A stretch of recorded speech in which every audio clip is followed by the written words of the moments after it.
Hello, beautiful people, and welcome back to Afrovibes TV and radio. I'm your host, Luna, and this is The Current. So tonight, we've got somebody very special, a rising voice in Houston's political landscape, congressional candidate Isaiah Martin. Thank you so much for joining us. Thanks for having me. I'm so excited. So let's get into it. Isaiah, first and foremost, again, thank you for joining us. It's a pleasure to have you here on The Current. So let's go ahead and jump in to start. Can you tell us about your story and what inspired you to step into the race of Congress? Well, first off, I just think the Republicans are really dumb, if I'm just being honest. Yeah, that's kind of been one of your main points. But I like that, though. Yeah. I think that, everybody sees what's going on. The prices are going up like crazy. Trump is doing unlimited corruption right now. He's selling golf courses left and right. He's doing everything he can. Everything but what he's supposed to be doing. That's right, And I think that it's now finally a time for our country that we got to fight back a lot harder than what we are. Mm-hmm. I've got a lot of experience working with Congresswoman Jackson Lee for a while. Mm-hmm. And so I look forward to working to bring that directly to the 18th Congressional District. Well, I have to ask. It's just kind of been going around. So what's the story behind that? I've seen a couple of things come up to where they're saying that you weren't an actual senior representative for her. So can you give us a little bit of insight into that? I know you've kind of talked about it here and there. Well, look, it's just random internet smears at the end of the day. Congresswoman Jackson Lee's chief of staff came and debunked everything that was thrown at me, and that was pretty much it. Where do you think that even came from? Well, when you raise $700,000 in a quarter, it really does terrify a lot of people. And so, look, I'm not really running to get the support of the big interests in town. And when you buck the system like that, they do a lot of BS. That's what you see. Yeah, that is true. That is true. So speaking to that, give us a little background in your activism and work with Congresswoman Sheila Jackson Lee. Look, to be honest with you, did whatever she needed. Somebody that could help her when it came to draft statements, work with her on legislative matters, was there during a lot of natural disasters to go and help her in whatever she needed. So ultimately, I got a chance to see the GOAT work. Right. And it really was amazing, over the time that I spent. Absolutely. I can only imagine. So give us a little bit more insight. I know you were doing everything, but for example, other than writing press releases and stuff, what were you doing? I went to events with her pretty much every single weekend. I remember we did 90 straight weeks of vaccinations and testing during COVID and all that. So, we really went around the district a lot, and it really was just a great experience. Okay, taking us back a little bit further, I believe you were one of the integral parts of getting U of H to open up the campus for voting. That's right. What was that like? What was that like? So before I got involved, the voting for the 2020 primaries was literally 4 hours long. It was insane. The voting line was nuts. So, I got the chance to work with folks, and we got TDECU Stadium to be a polling site. Mm-hmm. Now, Greg Abbott hated that because we broke his voter suppression, but look, we turned a 4-hour-long wait time down to 5 minutes on election day. As you should. It should be accessible and easy to do. It shouldn't be you have to wait 4 hours. That's going to turn people away. That's right. Yeah. And I was one of those that was turned away. Yeah. I was a young person at the time, and I saw 4 hours, and I was like, it's got to do something better than this. Absolutely. And, absolutely. Yeah. So what had actually happened, it was crazy. Mm-hmm. I wanted to go to U of H, and so the line was too long. I then ended up going to Texas Southern, but because of the traffic and everything, I never ended up getting able to vote in that 2020 primary. Oh, man. Yeah. So that's what made me want to get involved, to really try to, do something different. Well, thank you. I appreciate it because, I don't think we would have been able to get through that fast enough. So you've built a reputation as part of the new wave of young political voices. How do you balance that identity with the expectations of more traditional voters? The older crowd. Because you definitely got the young vote, I would say. You're speaking to the young hearts. Well, look, I think it's honestly about having substance, right? It's like talking about the things that people actually care about. People are sick of the tariffs, right? Because they're raising prices for everybody. Grocery store, you go. Oh my goodness, yeah, eggs were out of this world. It's crazy. It's crazy, right? Mm-hmm. So people want somebody that can, one, be a fighter against these higher prices that we see, but then they also want somebody to go and investigate Trump's corruption. You know, the I in Isaiah stands for investigating the hell out of Donald Trump. That is a good one. I like that. So look, you know, I want to be on that oversight committee. I want to investigate the daylight side of him, and let's make sure that we can expose his crime. So, following that up, what are you doing to kind of like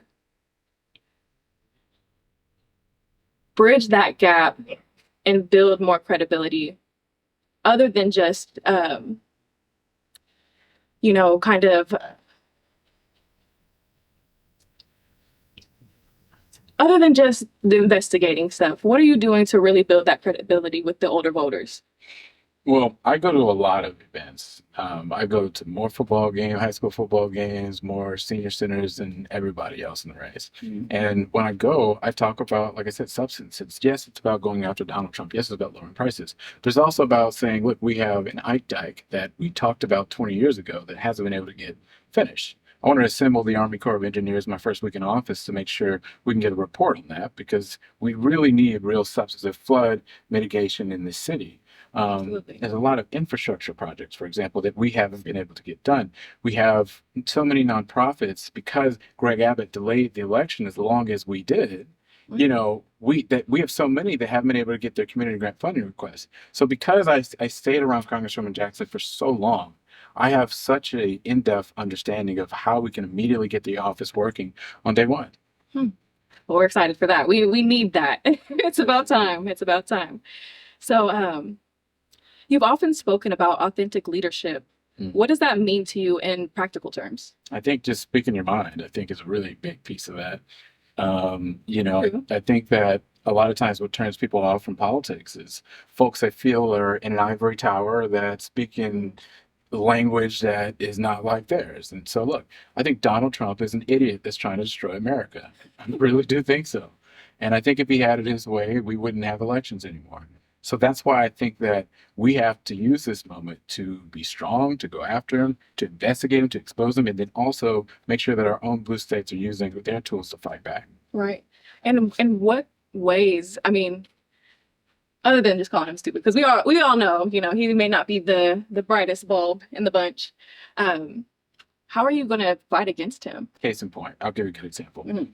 Look at what Republicans did right here in Texas when it came to gerrymandering blue seats. They did it very aggressively. We have to go make sure that we fight fire with fire in blue states. Right. So what Gavin Newsom did in California was amazing, to go get 5 Republican seats drawn completely out to make sure that we could have more Democratic seats. But it can't just be Gavin Newsom on an island. I want to work with state legislators and governors across the country using our massive megaphone in Congress to go say, look, we need you to do the exact same thing. I need Illinois to step up and do the same thing. I need Colorado to do the same thing. I need the folks in New York, because the difference is that when Republicans steal seats, as they are trying to do in Indiana right now, and as they just did in Missouri, when they do that, they can push more policies that are going to raise our prices and make our healthcare a lot more expensive than what it is. So to combat that, we have to make sure that we're aggressively gerrymandering them back to go and fight back. I can appreciate that. Speaking to authenticity, can you share a moment where authenticity changed the outcome of an issue on your campaign? What do you mean by that? Like you being authentically you. What do I think has changed an issue? Well, what I will say is that I think it is what has attracted so many people to our campaign. To be able to take on corruption, to be able to take on the establishment per se. Just last quarter, we outraised the entire field by setting a record for the most dollars ever raised for a quarter at over $718,000. That has been tremendous, because now we don't have to go and sit in the rooms with the big special interests in town, the folks in the ivory towers. I can stay more focused on going to Yates football games, going to Wheatley football games, talking to people about the issues they care about. And it's and actually getting out in the field. That's right. Rather than just being a face that we see on social media, which, you know, oftentimes doesn't vote. Absolutely. I think that's really what speaks to the young people. You're getting out here and really bringing politics to us. instead of it just being like, vote for me because I'm doing the same. No, you're really showing us. I can appreciate that a lot. Yeah. So you faced challenges and even controversy along your path. Have you how have you used those moments to shape your perspective and resilience? When you run for office, you're always going to face a lot of craziness. Like, people are always going to throw smears at you. But I think in every one of those instances, I've always just kept on moving forward, because I don't really do this for the approval of the folks in those ivory towers. I care more about the mom that can't afford her childcare. Like, I care more about the grandma that calls me and says, I'm worried about if my social security is never going to be there, if it's still going to be solvent in the future. I'm more concerned about the people that are facing these $1 trillion worth of Medicaid cuts. And I think that ultimately, when you realize that you're not doing it for yourself, but you're more focused on making a difference for people, the stuff that people say about you, you don't give a rat's tail. As you shouldn't. As you shouldn't. Bigger problems in the world. Yeah. And speaking to healthcare, what's one way that you want to kind of help reduce the cost of healthcare and make it more accessible to everybody? Well, I support guaranteed universal health care for every single person in this country. As we should have. I think it's long overdue. Yeah. Right? Because if we can afford to go send $4 trillion in tax cuts to folks like Elon Musk, like idiots, your deal, like, we certainly can afford to give guaranteed health care. Like, it's long overdue. But I think in addition to that, I also support wiping out medical debt, because I think it's been so insane that in this country, people have had to choose between cutting their pills in half or being able to go and get their prescriptions, or have a falling off of a bike be something that goes and gets you a big debt. I just think that that's absurd. And so, look, I think guaranteeing healthcare, wiping out medical debt is very important to be able to get this done. Absolutely. Absolutely. And then just kind of speaking to like that adversity that is faced, what are some lessons that you've learned through adversity that you apply to your campaign? Yeah, I mean, look, I think that, it's really about, like I said, it's understanding your why, right? Like, I think you're always going to get attacked for whatever the reasons. And you can't really spend that much time worried about what naysayers say. Right. Because, at the end of the day, the person in their home that's facing these they don't care about what smears on Twitter and TikTok and all that. They don't care about that. They want to know who's going to go fight for me to go and stop these Medicaid cuts. They care about who's going to actually do something to go stop a president that's robbing money from FEMA to stop us from actually getting flood mitigation in the city. They don't give a rat's tail about any of the foolishness that people in the political circles are really talking about. So that's why I really wanted to jump into this race and to run such a strong campaign as what we are, because we really need change in this country, because we can't wait any longer. Absolutely. I agree. Well, we're kind of coming close to this commercial break. So one last question. Speaking to flooding, what's one way that you want to ensure that the city is going to get that money and everything that they need to make sure that we have those plans in place and we don't have to face another Harvey? That's right. Well, for one, we could build the Ag Dike. I think that would be tremendously important. It would be awesome to be able to get that done. But the real thing is that Congress actually allocated this money a couple of years ago, but we haven't actually moved forward to getting it done. So the real question is, what is the delays? What's going on? I want to work with people all across the Houston delegation to make sure that we can finally get a solution on this. Yes. Because it makes no sense that we're no more majorly protected against a big natural disaster than we were when Ike hit nearly 20 years ago. Oh my gosh. Right? Yeah. So, I still remember that. That's crazy. we got to do better. Absolutely. Well, thank you. You've given us a lot to think about. We'll be right back after this commercial break. Thank you.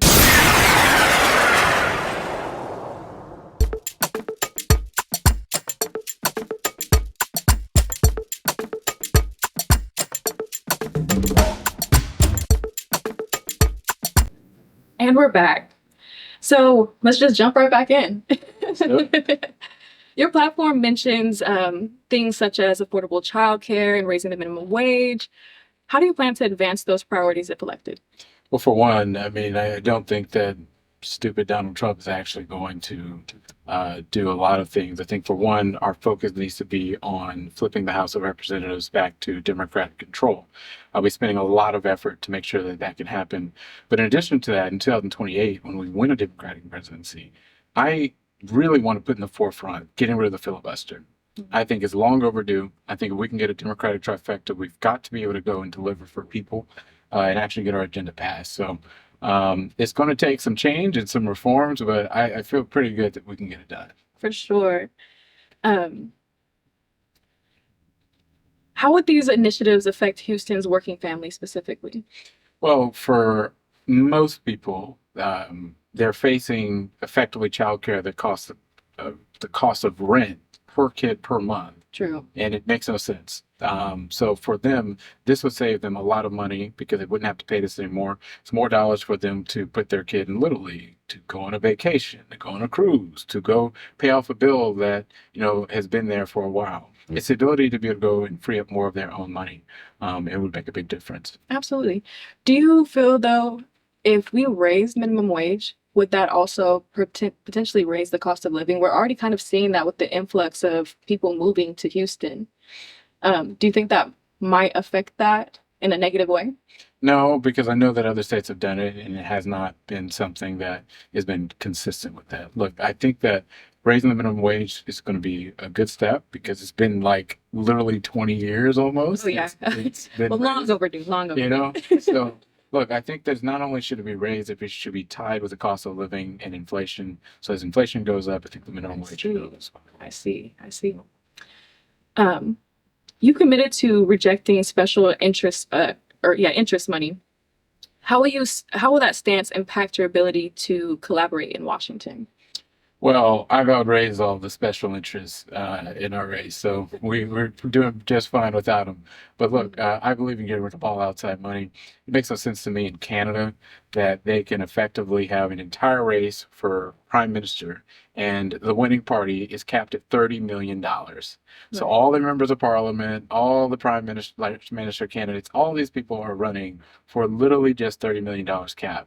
While in America, that represents one major fundraiser for a leadership, member of leadership, or for a presidential candidate. Makes no sense to me, and I think that we need to do it to get real big money out of politics. I agree. Do you feel, though, does that independence help or isolate you politically? No, I think association with those special interests does not make you more effective in Washington. I think what makes you effective is being able to be close with your members in your caucus. So Right. I want to join the House Democratic Caucus and be a member of the team. So I want to help other members. I want to work with them on legislation. I want to be somebody that they can always talk to be able to get stuff done and build relationships. Absolutely. For sure. You've been transparent about your campaign challenges, including lawsuits, public scrutiny. How do you approach accountability and leadership? I had to ask. I had to ask. Look, like I said, I mean, that's what happens when you challenge the establishment. I mean, look, they come after you. And look, I knew that when I got into the race. But ultimately, I'm just sick of do-nothing politics as we see it. Absolutely. I'm just sick of folks not fighting back. So look, every single one of those instances, I've beaten every single one of them. And I think it's a testament of who I am as a person. I don't back down from a fight, and I'm willing to fight for the people of the district. Speaking back to your anti-Trump I don't like the guy. for sure. I don't think, he's definitely got a unique flavor about him. Lord, yeah, that's a nice way of saying that. I think so. Do you feel combating? Let me rephrase the question. Trump kind of has this hateful nature about him. He can definitely be perceived as hateful. Mm-hmm. Do you think combating that with more hate is the way to go? Shouldn't we be combating hate with love? And I'm not saying love as in, we agree with him, but maybe go about things a different way. Look, I'm a Catholic, right? I don't hate anybody. Of course. I don't like him. I don't think he's smart. And I do think that personally, I think one of the reasons why we're in this mess is because we don't tell it like it is. I And see. I think as a result of that, people have tuned out our politics. They don't pay attention because they think that our priorities are all screwed up. And I think that when you're just honest with people and just tell it for what it is, people are going to be more willing to listen. And I think that that can really change the state of where we are. Absolutely. Um,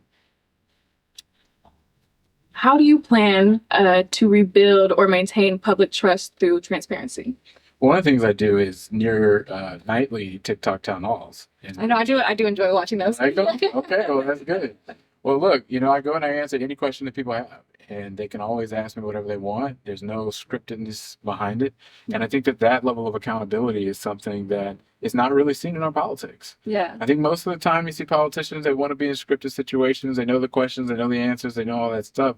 That's not really where I'm at. And I think that that real intensity is really going to be important coming down the stretch. I totally agree. So do you think being one of the younger members of this candidate race, does that give you an edge, or do you think people look at it as a fault? Well, look, I think that people know that by listening to me that I know what I'm talking about, right? Yeah, you're very, very well spoken and very Yeah. knowledgeable about things. Yeah, exactly. And I think that that is something that I've never felt the need to compensate per se for my age. I Right. just kind of just tell Yeah, them. but it's such a stigma because even me, it's like, oh, you're young, you don't know what you're talking about. Especially with these, older people, we want their votes, That's true. So That's how true. do you kind of combat that? That's Well, it's just by meeting as many people as possible. That's Right. why I go to the senior centers. That's why I Right. go to the football games. That's why I go and I meet people where they're at. Because again, I'm not hiding out in a building somewhere. I'm going out to talk to people. I think that's what really makes you approachable and relatable. Hmm. I it's kind of hard to relate to some of these politicians. So it's refreshing to have you. It's almost like a breath of fresh air. Yeah. Um,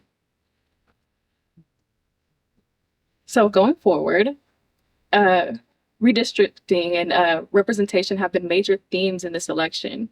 What does your fair representation look like to you? Or what does fair representation look like to you? Specifically for this district. Well, I would love to get to a world where gerrymandering did not exist nationwide. I would love to get to a world where, we didn't have to worry about suppression in mail-in ballots, and we didn't have to worry about all the situations. But I think we have to also deal with reality. And that's the fact that Republicans are playing by a different set of rules that we are as Democrats.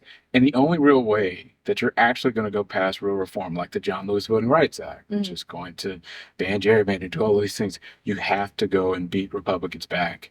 And so, look, I said it before, but I'm saying it again. We got to get more states to do exactly what Gavin Newsom is doing. We have to do it much more aggressively than the Republicans because we've got to be able to really go make sure we can get our seats. Yes, absolutely. Absolutely.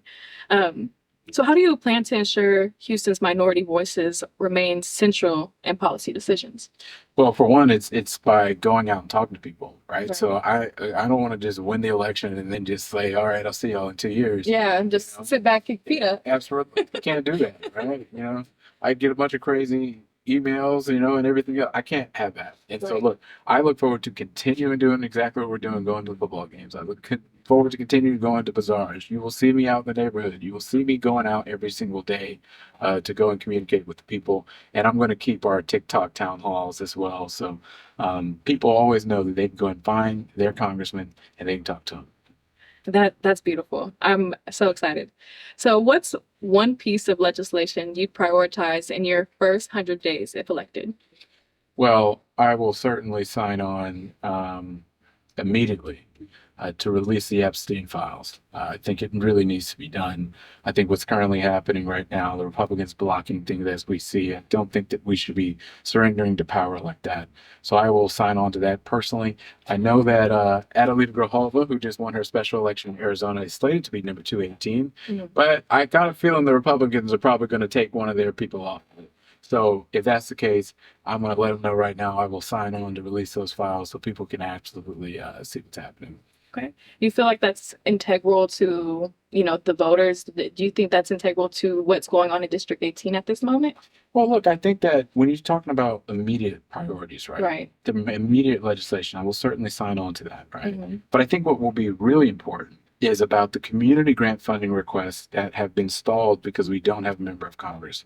That won't necessarily be as much legislatively. Right. It will be more focused on assembling our partners together, have a meeting our very first week, and understanding what's going on. As a matter of fact, if they stall my election, I'm gonna let them know I will be having meetings as a congressman-elect. They don't even need an office space. I'll put something in the parking lot and say, let's go run it and let's figure out how we can get you some funding.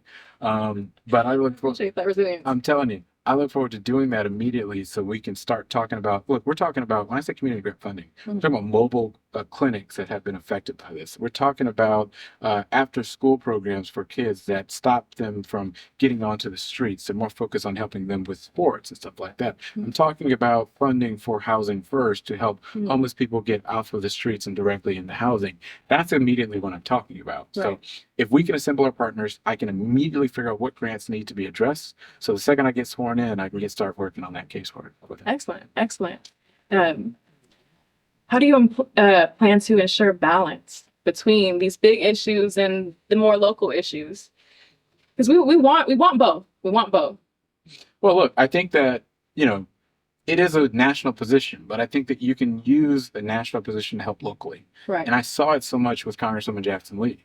Mhm. It is how she secured more than, I think, almost $1 billion for Metro to I believe fully establish the Metro rail. It's how we were able to go build, hundreds of millions of dollars, for example, with the infrastructure bill, to go and address our sidewalks, to go and help our disabled community, to go build a lot more of that, to go make sure that the streets that you see that are broken all the time, we have federal dollars coming in to go and make sure we can fix that. It's how we can fully fund the ATF to get illegal firearms off the street, to make sure that we can stop the reign of terror that's happening in some places from those that want to commit violence. So it's a lot of work that we can do. And I think that we can use the powers of the federal government to get it done. I'm so excited for that. So speaking to all those issues, what do you feel is like the most urgent one that needs to be dealt with right into office? Well, Other than the Epstein files, because we've touched on that. It's true. It does need to happen.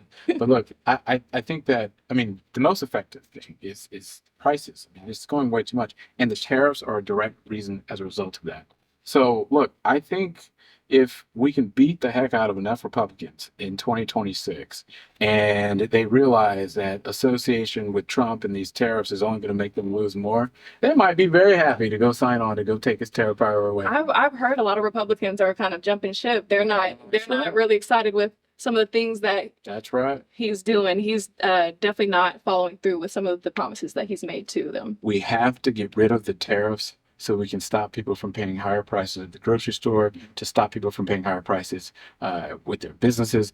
So many people that are vendors, for example, that are telling me that they have to pay higher prices to get stuff from Africa or Europe or all these other places. That can't happen, and I'll be working very aggressively to make that done.